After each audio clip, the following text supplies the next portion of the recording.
Hi friends, welcome to Prasanna recipes. చూడండి, ఇన్స్టాల్మెంట్గా వేసాను.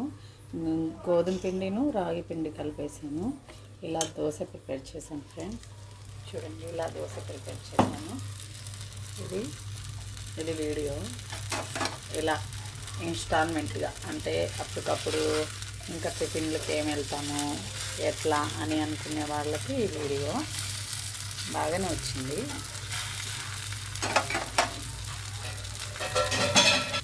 చూడండి ఫ్రెండ్స్, ఇలా వేసేసుకున్నాక ఇలా వేసేసుకుంటే చక్కగా మనం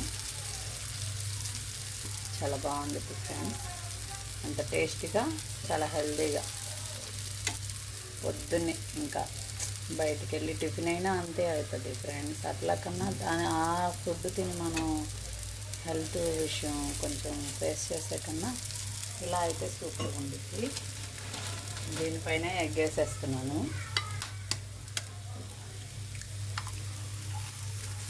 చాలా బెస్ట్ ఆప్షన్ ఫ్రెండ్స్. ఎందుకంటే చక్కగా మనం ఇంట్లో హెల్తీగా టేస్టీగా ప్రిపేర్ చేసుకోవచ్చు అన్నమాట. ఎక్కడికో వెళ్ళి ఏదో తెచ్చుకొని తినాలి అంత అవసరం లేకుండా చక్కగా ఇదైతే మనకి మంచిది. టైం చక్కగా కేటాయించవచ్చు. టైం సరిపోయింది. హెల్తీకి హెల్తీ, టేస్టీకి టేస్టీ, మంచిగా ఉండిద్ది ఫ్రెండ్స్. ఎక్కువ అవసరం లేదు ఆయిల్, ఎందుకంటే ఇది రాగి పిండి కాబట్టి, రాగి పిండి గోధుమ పిండి కాబట్టి ఇలా ఫస్ట్ కొంచెం తీసేటప్పుడే, తర్వాత అయితే ఈజీగానే వచ్చేసింది.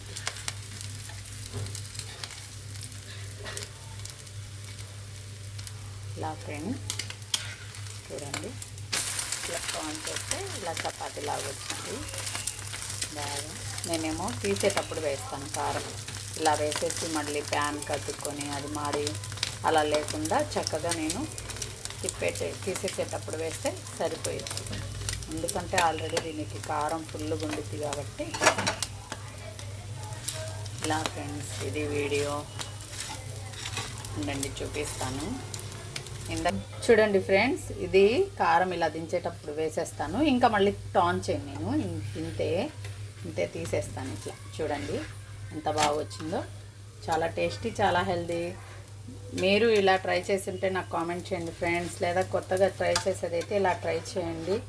నా ఛానల్ కొత్తగా చూసేవాళ్ళు సబ్స్క్రైబ్ చేసుకోండి ఫ్రెండ్స్.